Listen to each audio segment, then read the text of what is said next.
It is night in the African bush, where the familiar becomes mysterious, and the unfamiliar is strange indeed.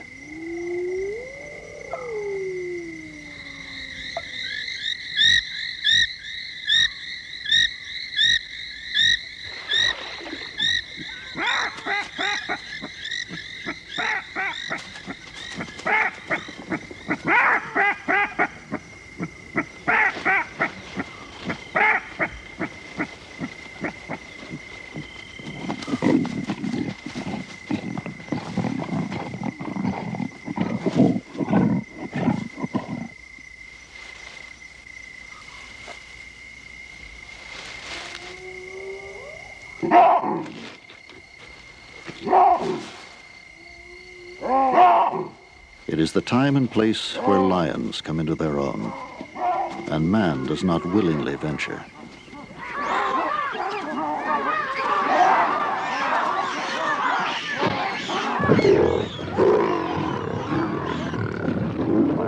In this dark realm, they reign supreme. They are the kings. They are the lions of the African night.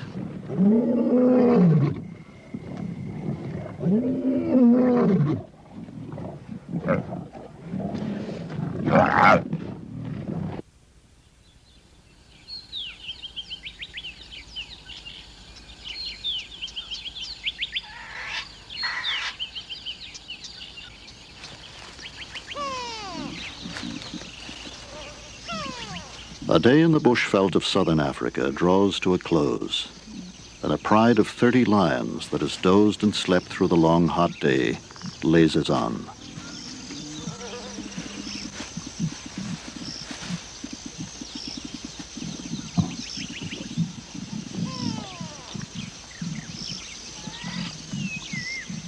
This pride is unusually large, 2 or 3 times larger than most, and for small cubs, life in such a pride can be hard. When food is scarce, competition at kills is fierce, and it's the little cubs that always suffer. The males that sired these cubs have deserted their big family to form a new pride, elsewhere with younger lionesses. Now all the adults in this pride are females.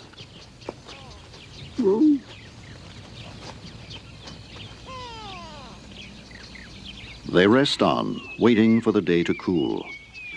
For lions are seldom active when it is hot, and like most prides, this one hunts mainly at night. They'll hardly stir until the sun has set.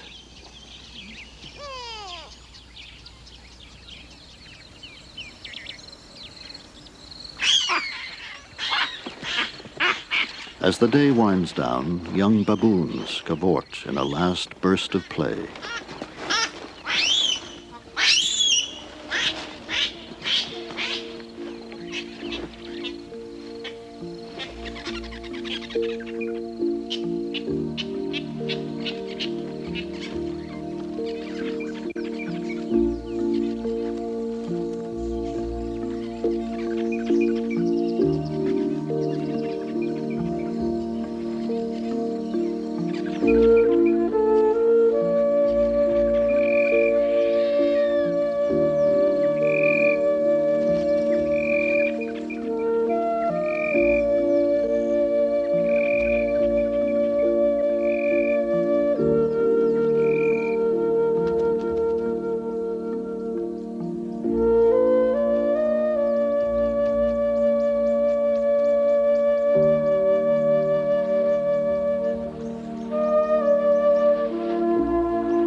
sounds of day merge through the evening into those of an African night.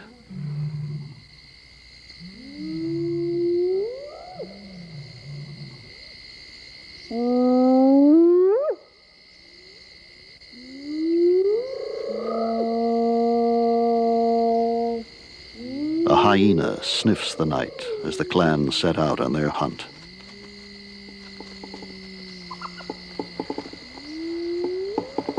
A talkie beetle taps out the signal that will find him a mate.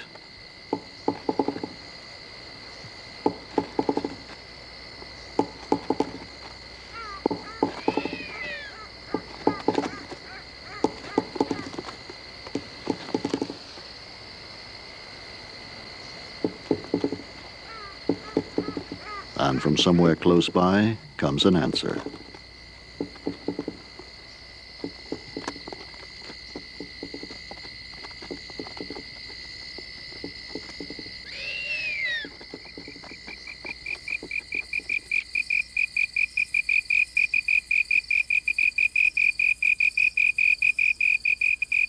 Each hole, cut to the same pear-shaped pattern, serves the same remarkable purpose of magnifying the sound made by the slender tree cricket that shapes them. To advertise for a mate, the male cricket has developed a system comparable to a loudspeaker, where a vibrating membrane, his wings, is surrounded by a baffle. The leaf is the cricket's soundboard, and the sound produced is magnified in intensity as much as 3 times.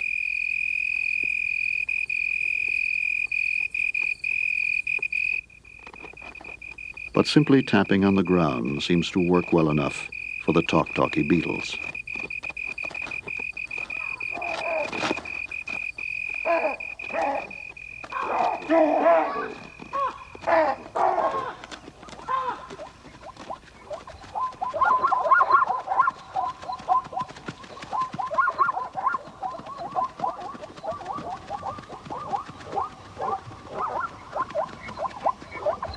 In their first hunt of the night, the lions have failed to make a kill. They have panicked and scattered a mixed herd of zebra and wildebeest, which are still vulnerable as they try to regroup.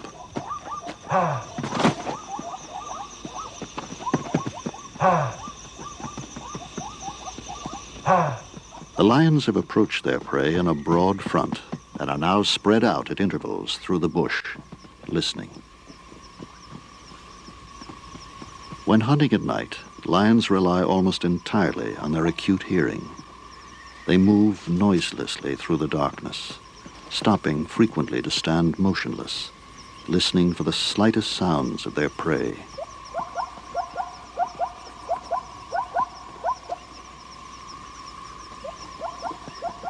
Although the lions may not see any better at night than their prey, the deep shadows provide more cover for stalking.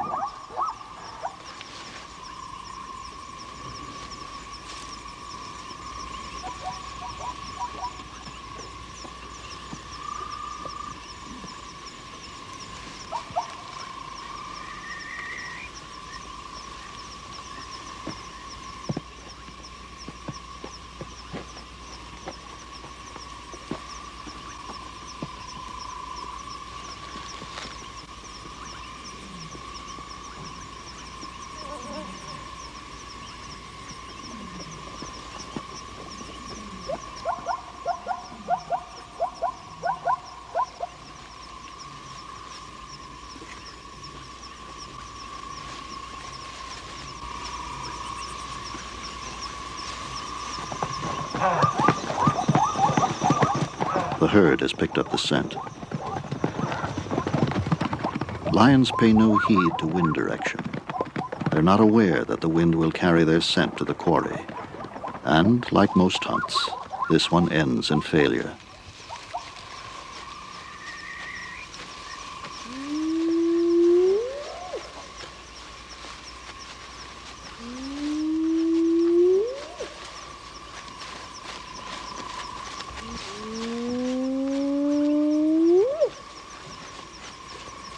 With so many mouths to feed, a pride like this has to hunt nearly every night.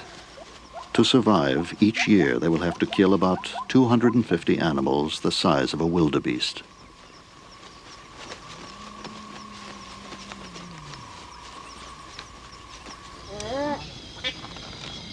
From crevices, burrows, and holes, animals that have slept through the day are emerging. These night apes will feed until daybreak on tree resin and insects, moving with prodigious leaps through the trees.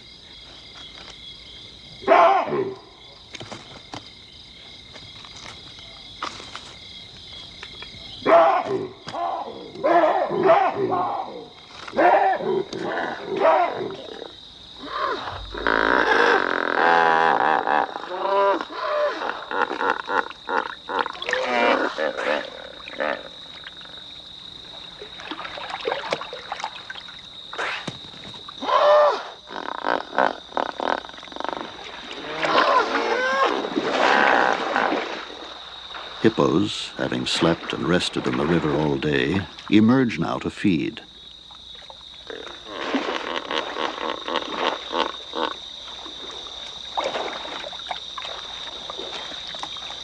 At night they graze on grasses and sedges along the river's edge. But sometimes, when food is scarce, they will lumber several miles inland to find enough to eat. By dawn, each will have consumed about 80 pounds of forage.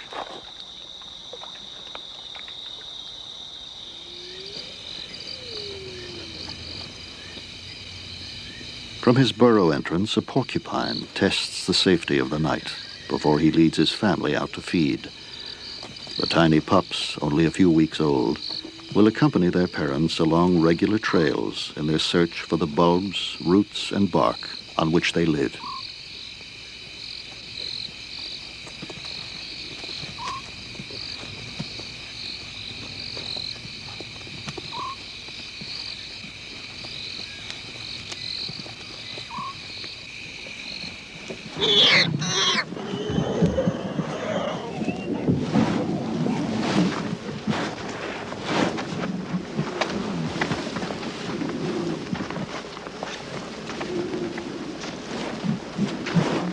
The lions have trapped a warthog in its burrow. It's a prize they cannot resist, and they will dig until they unearth it.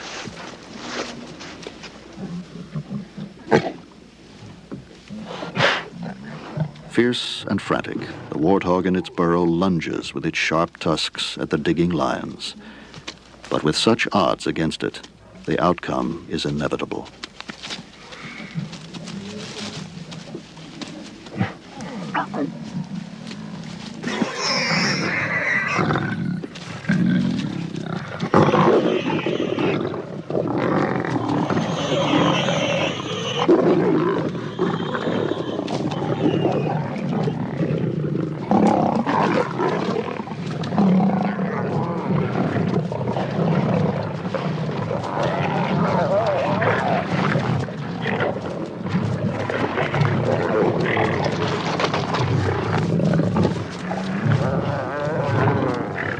But only a lucky few get a meal from such small prey. The others search the ground for scraps.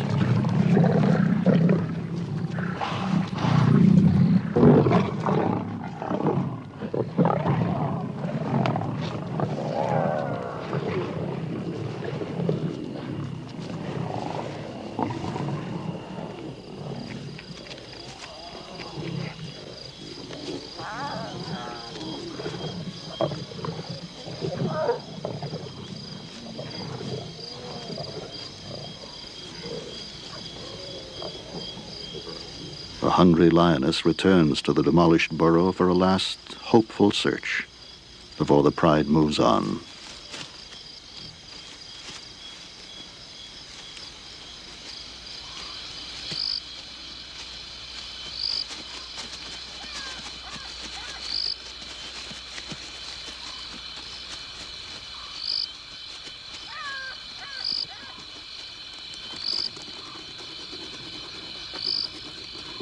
A black roach digs the hole where she'll place the package of eggs she carries attached to her abdomen.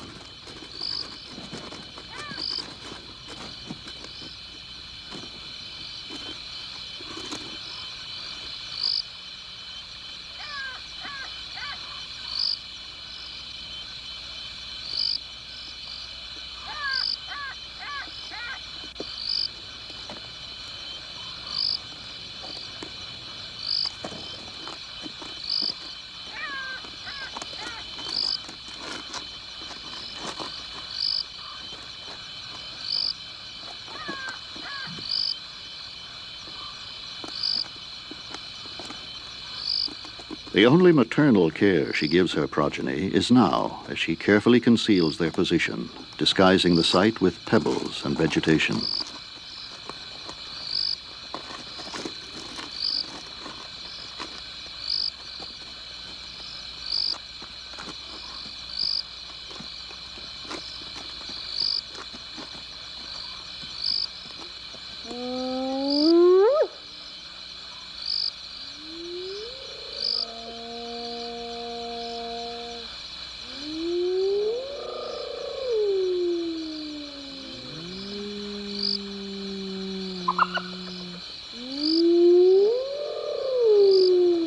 Parental care is more developed in this large centipede.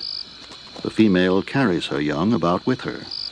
While she devours a grasshopper, her offspring lie packed securely against her body, held in place by her many legs.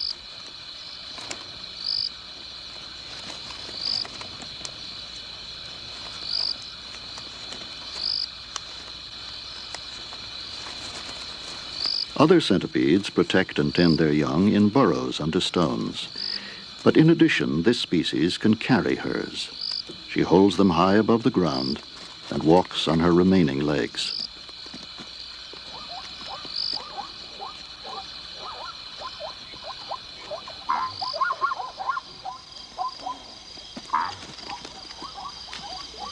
Centipedes, too, have predators, and this tiny snake is a specialist, feeding on them almost exclusively.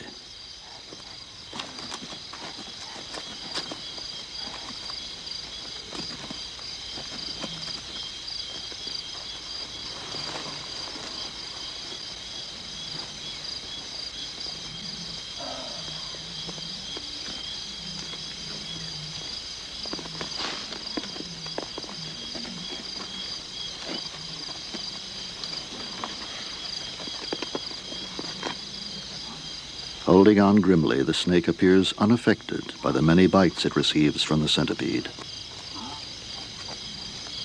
The snake's venom takes effect, and the centipede is overcome.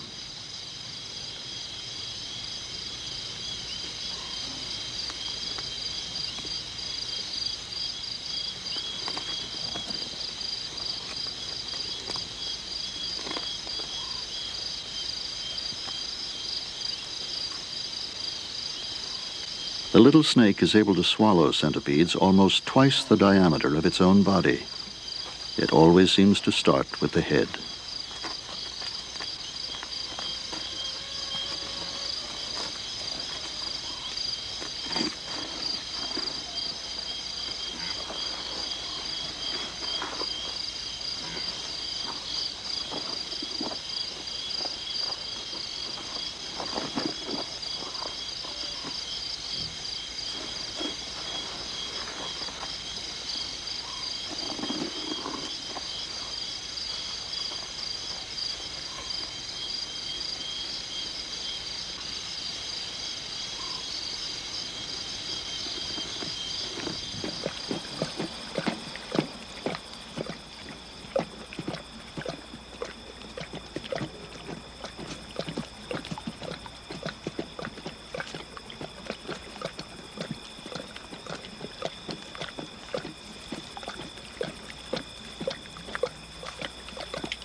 One of the cubs has an injured leg and lags behind the pride.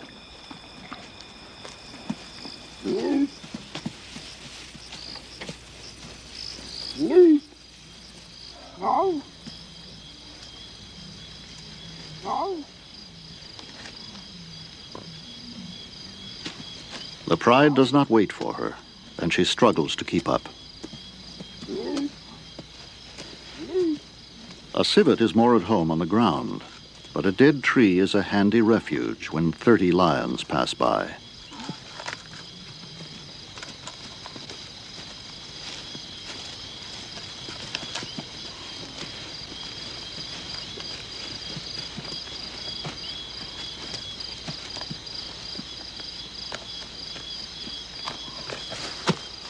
Now he can resume his nightly search for fruits, insects, and the smaller animals he preys on.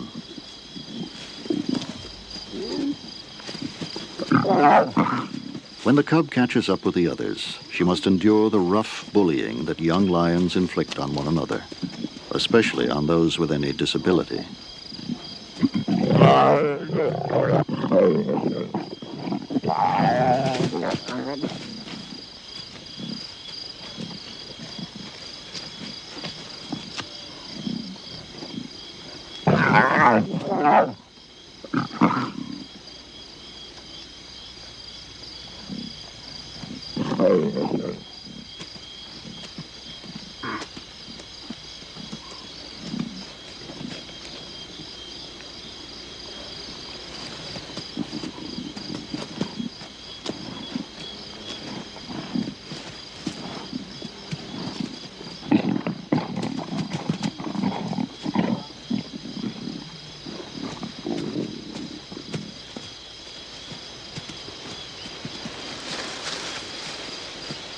There is usually a little comfort to be had from one of the adults. Besides, cubs are remarkably resilient. They have to be. And this one will soon recover to torment in turn some other poor cub.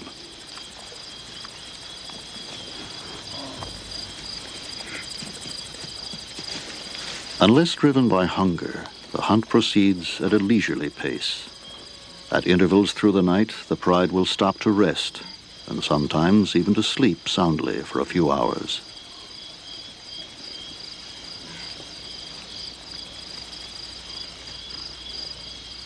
Supreme masters of relaxed living, lions are seldom on their feet for more than 4 or 5 hours in every 24.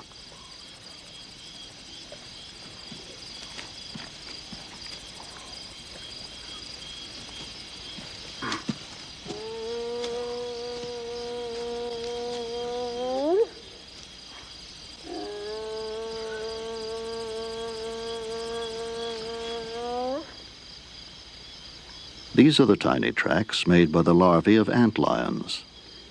It is only at night that these small insects wander about, moving backwards, in search of places to dig their traps.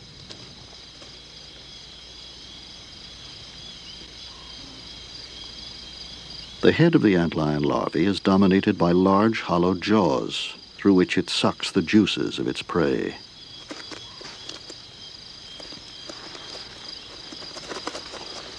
In a patch of fine, soft sand, the antlion digs in and begins to excavate the unique trap in which it will catch its prey, usually ants, but it could well be any small insect.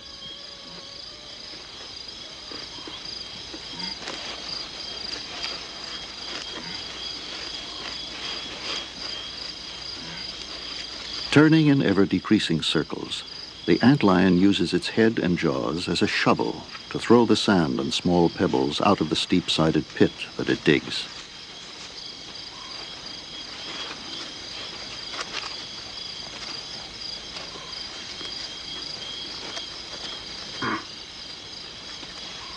The trap is ready. The antlion buries itself in the bottom, with only its jaws exposed, and waits.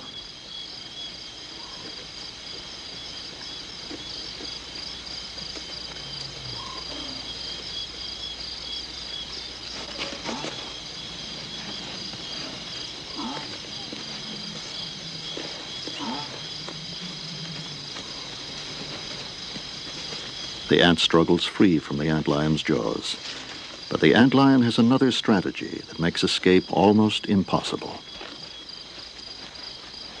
It throws up a steady shower of sand that dislodges the ant from the steep sides of the trap and brings it once again within reach of the great jaws.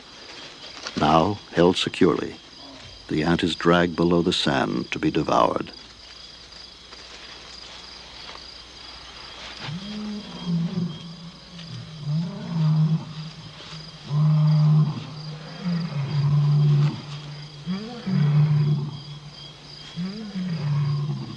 Hours in the night can mean danger for the pride. These come from a group of males that have been trying to take over the pride and its territory for some months.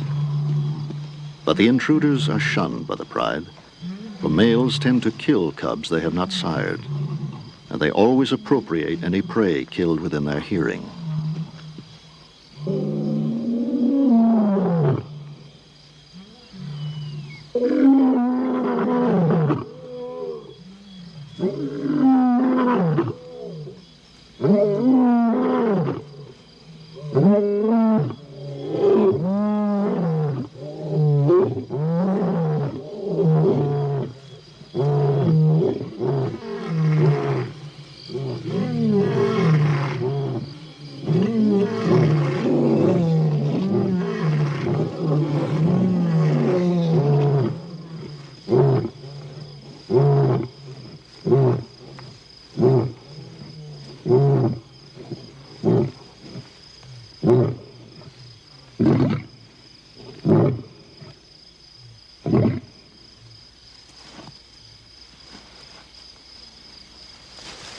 So the pride departs in another direction and won't relax or resume the hunt until out of range of the big males.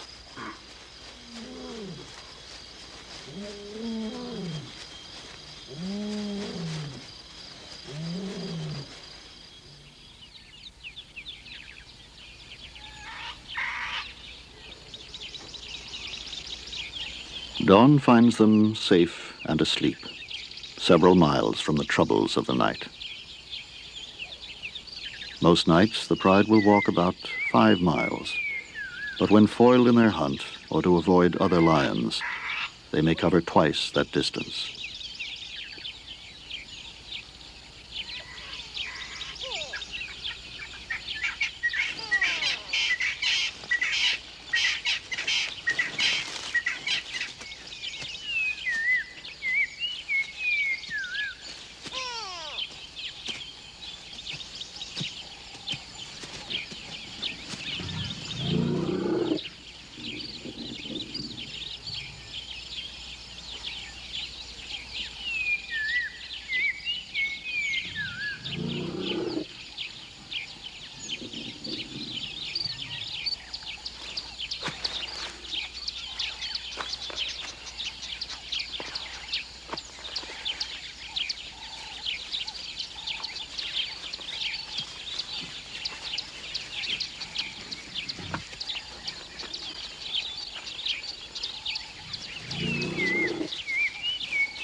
The unpredictable wrath of this bull elephant takes the lions by surprise.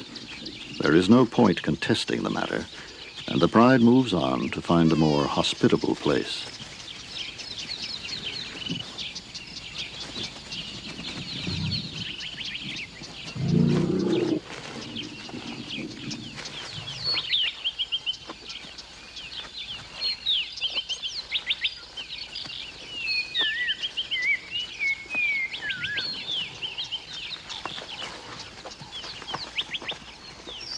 A male ostrich sits tight in his nest, despite the steady approach of a herd of buffalo. If he deserts now, the buffalo might well trample and scatter the eggs.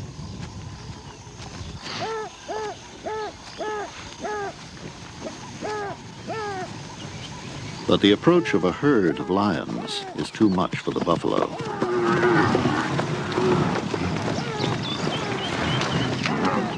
And the ostrich also abandons his clutch.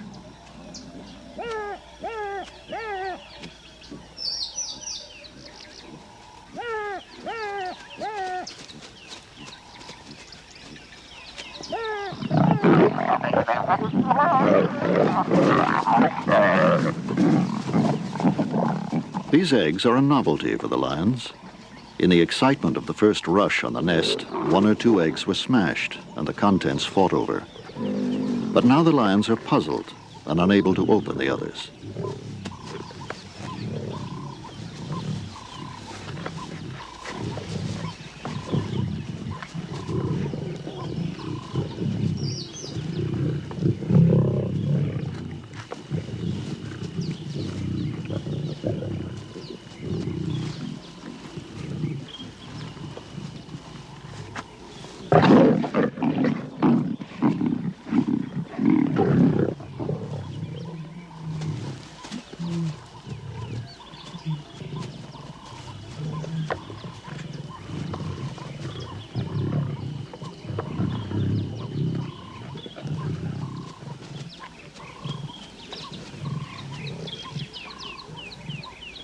There's more fun for a cub in the futile stalk and chase of the female ostrich, who has just returned to the awful scene at her nest.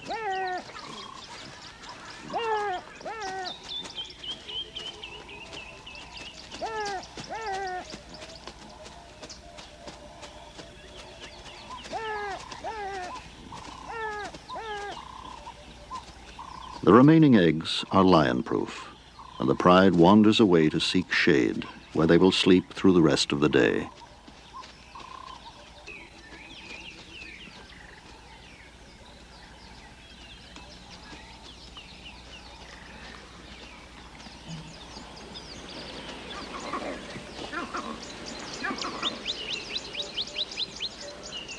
By late afternoon, it is overcast and cool enough for the lions to stir, and the younger ones have found a tree to play on.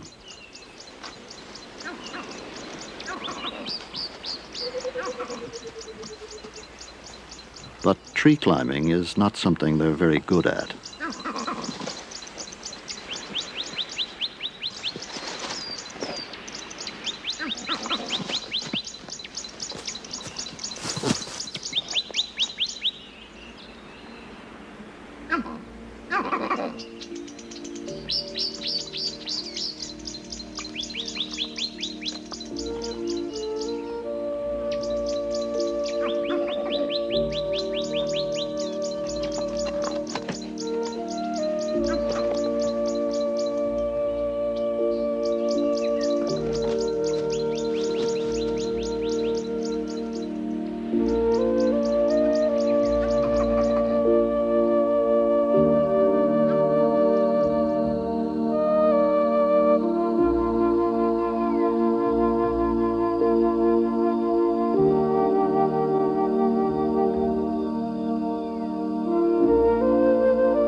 Lions have an edge when stalking prey distracted by the chaos of a storm.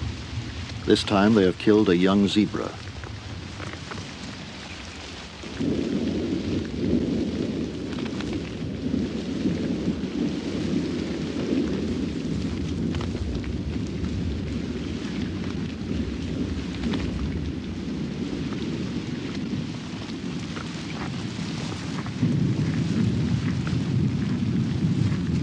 But even the lions are unnerved by the fierceness of this storm.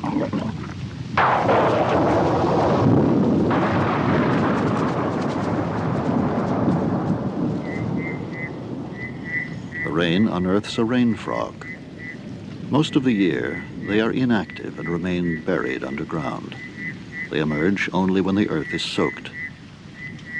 The storm has damaged the tunnels of termites, exposing the workers and making them easy prey for the quick tongue of the rain frog.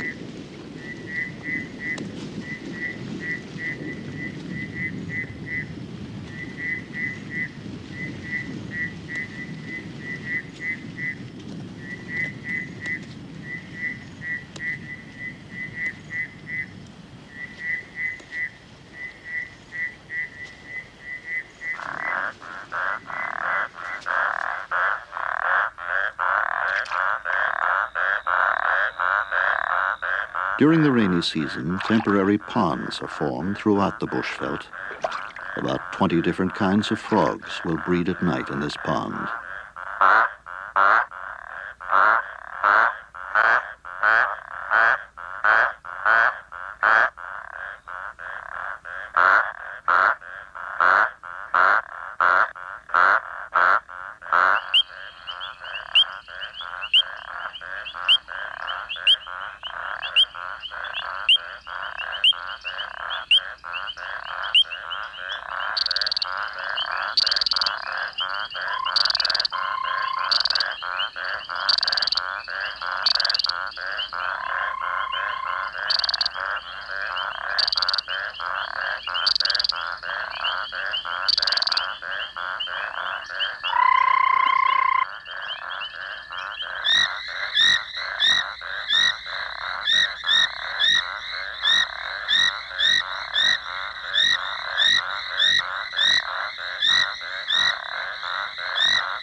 Not only frogs are attracted to the pond, this marbled tree snake waits for a meal to come within range.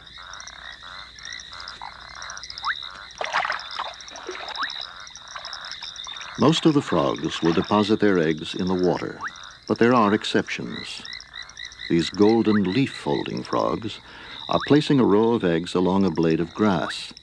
With their hind legs, they fold the blade to form a cylinder in which the eggs will develop.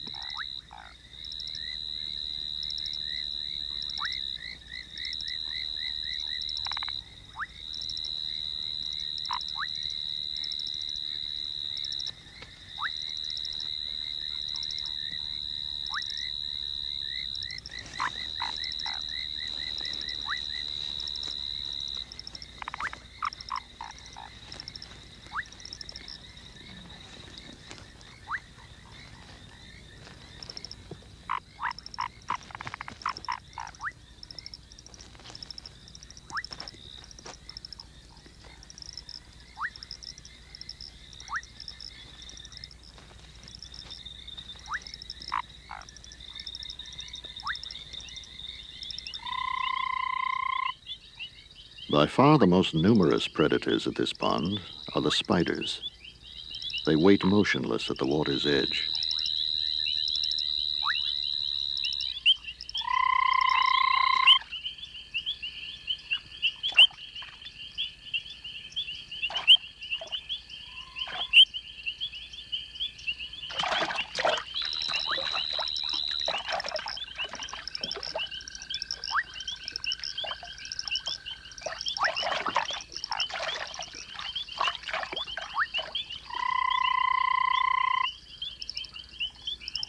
When the frog has been subdued, the spider carries it out of the water to be consumed.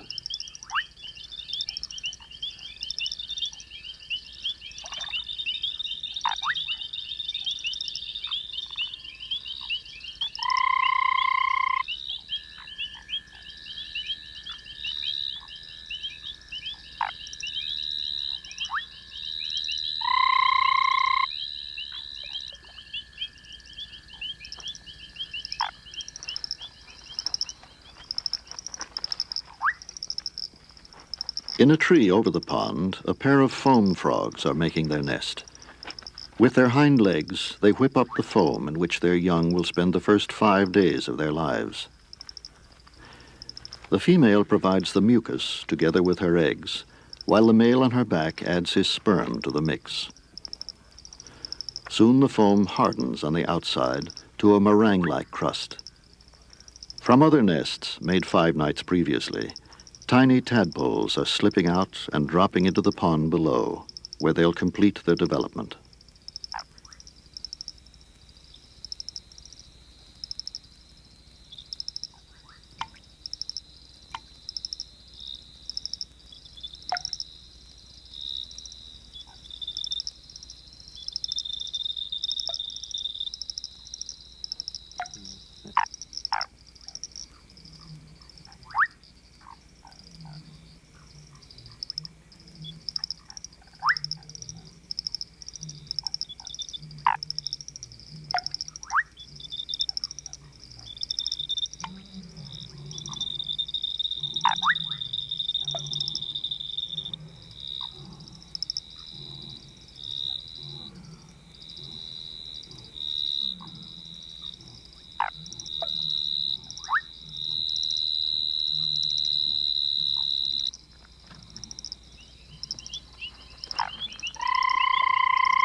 It is common for more than one pair of frogs to make a nest together, but this group is extraordinary.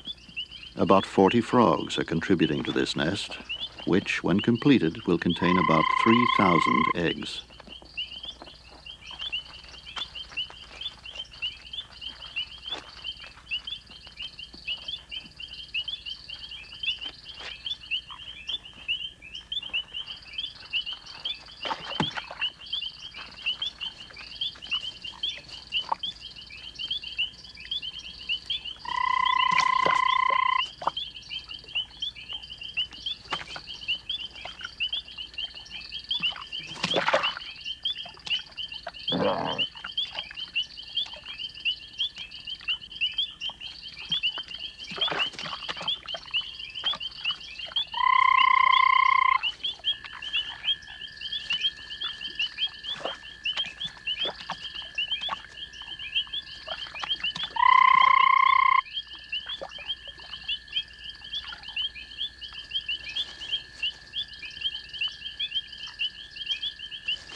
The pride has come upon a foraging porcupine, which the adults have left to the inexperienced younger lions.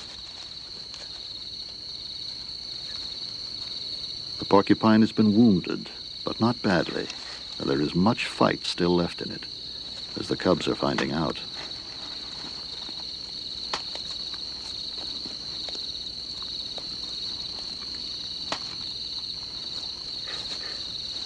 To succeed, they will have to insert a paw under the porcupine and bowl it over to expose its unprotected belly. But they're not finding this easy and frequently get stuck with quills. The encounter eventually becomes a lesson in restraint.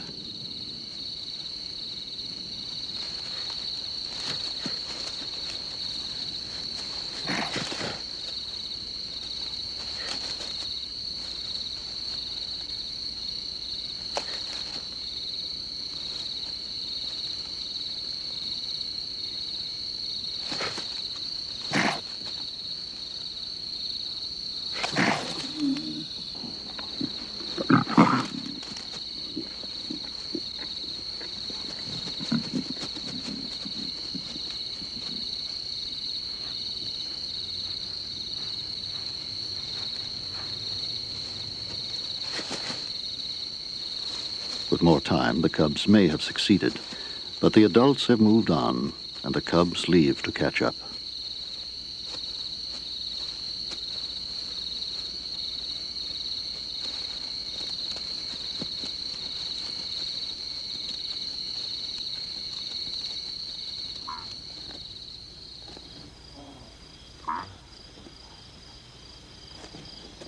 A scorpion clears the sand from its burrow before settling in the entrance to ambush passing prey.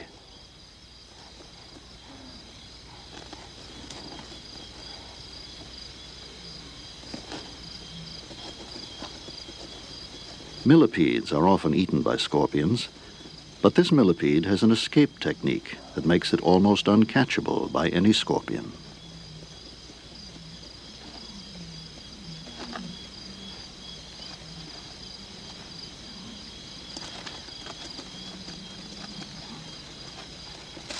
When molested, it flips onto its back and, snake-like, slithers out of range.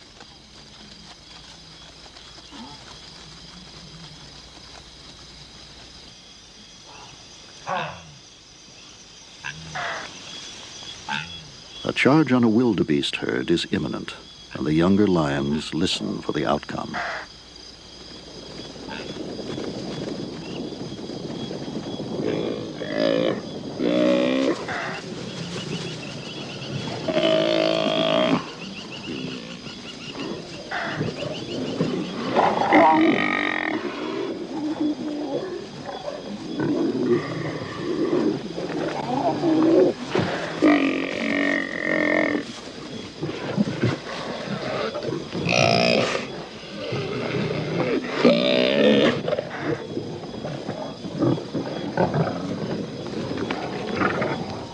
For the small cubs, this is the ultimate test of their ability to survive.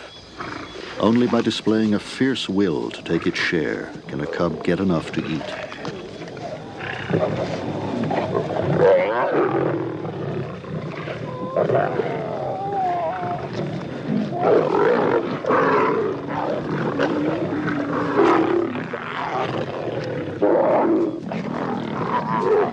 And it is now, when the abdomen of the wildebeest is torn open and the choicest portions become available, that the competition is keenest.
By the end of such a meal, most of the pride will have at least some small injury, but they scarcely seem to notice their wounds, which soon heal.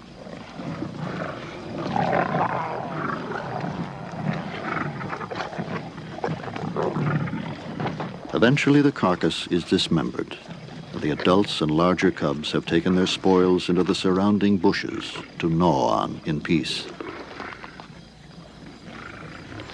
The younger cubs now have easier access to the remains of the carcass, which they attack with a will.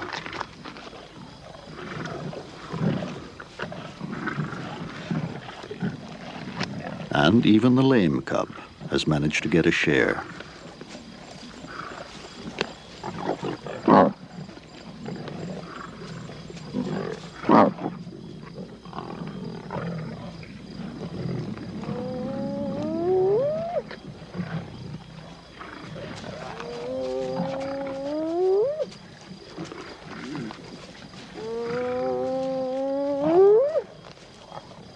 Hyenas and jackals that would snatch a meal from smaller prides find this group too formidable. They will keep their distance until it's all over.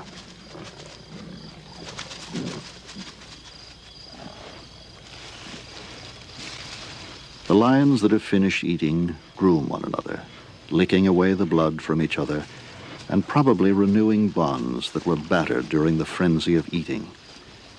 For it is only at kills that harmony within the pride breaks down. There is no hierarchy in a lion pride. All are equal, and the members compete only at kills.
In harmony again, and replete for a little while, the pride moves on to find a shady place to spend the day. By nightfall, this large family will be hungry.